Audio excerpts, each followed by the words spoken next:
دیوبندی اور اہل حدیث میں کیا فرق ہے؟ جتنا زمین اور آسمان میں فرق ہے۔ دیوبندی تصوف کے قائل ہیں، سب سے دو تین موٹے موٹے پوائنٹ آپ کو گنوا دوں۔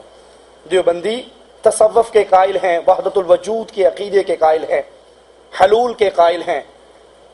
وہ اشرف علی تھانوی ہو، وہ قاسم نانوتوی ہو، وہ مولوی زکریا صاحب ہو، وہ رشید احمد گنگوہی ہو، جتنے کبار علماء دیوبند گزرے ہیں یہ سب کے سب وحدت الوجود کے کفریہ عقیدے کے قائل ہیں، اور اہل حدیث اس عقیدے کو کہ ہر چیز ہی اللہ ہے، نعوذ باللہ ثم نعوذ باللہ۔ اشرف علی تھانوی صاحب اپنی کتاب کے اندر ایک صوفی صاحب کا قصہ لکھتے ہیں کہ ایک مواحد کے پاس، اس کو تھانوی صاحب نے مواحد کا لفظ قرار دیا کہ اس مواحد کے پاس ایک شخص آیا، ایک پلیٹ میں گندگی پاخانہ لے کر آیا اور ایک پلیٹ میں حلوہ لے کر آیا، اور کہا اس صوفی صاحب سے کہ اگر ہر چیز ہی وہ ہے، ہر چیز ہی اللہ ہے، نعوذ باللہ ثم نعوذ باللہ، تو یہ ایک پلیٹ میں گندگی ہے، ایک میں حلوہ ہے، دونوں کھا کر دکھاؤ۔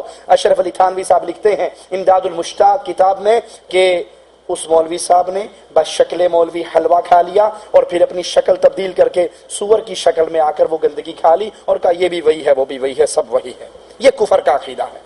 اس کے لیے ایک من گھڑت جھوٹی روایت کا سہارا لیتے ہیں علماء دیوبند۔ وہ روایت کیا ہے کہ اللہ پاک نے کہا حدیث قدسی، اور نعوذ باللہ ثم نعوذ باللہ، اللہ عز و جل کی طرف اس بات کو نقل کرنا، منسوب کرنا بہت بڑا جرم اور گناہ ہے۔ اللہ عز و جل نے ایسی کوئی بات اللہ کی کتاب میں بھی نہیں ہے، محمد کریم کے فرمان میں بھی نہیں ہے کہ اللہ پاک نے کہا کنت کنزا مخفیا، میں چھپا ہوا خزانہ تھا، پھر میں نے اپنا آپ ظاہر کرنا چاہا، اب دنیا میں جو کچھ ہے وہ میری ہی شکل ہے۔ نعوذ باللہ ثم نعوذ باللہ، یہ کفر کا عقیدہ ہے جس کو علماء دیوبند کے سب سے بڑے استاد امداد اللہ مہاجر مکی اپنی کتاب شمائم امدادیہ میں نقل کرتے ہیں۔ جس بھائی نے دیکھنی ہو وہ میرے پاس آ کر یہ کتابیں دیکھ سکتا ہے۔ شمائم امدادیہ میں مولوی امداد اللہ مہاجر مکی صاحب لکھتے ہیں کہ بندہ وجود ظاہری سے پہلے خدا تھا اور بندہ ہی خدا ظاہر ہے، یعنی بندے کا اندر جو ہے ظاہر بندہ ہے لیکن باطن میں وہ بندہ نہیں ہے، باطن میں وہ حق ہے، ظاہر بندہ باطن حق،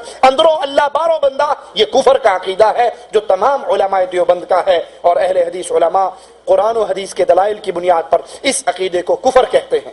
اللہ تبارک و تعالیٰ کو ہر جگہ حاضر و ناظر ماننا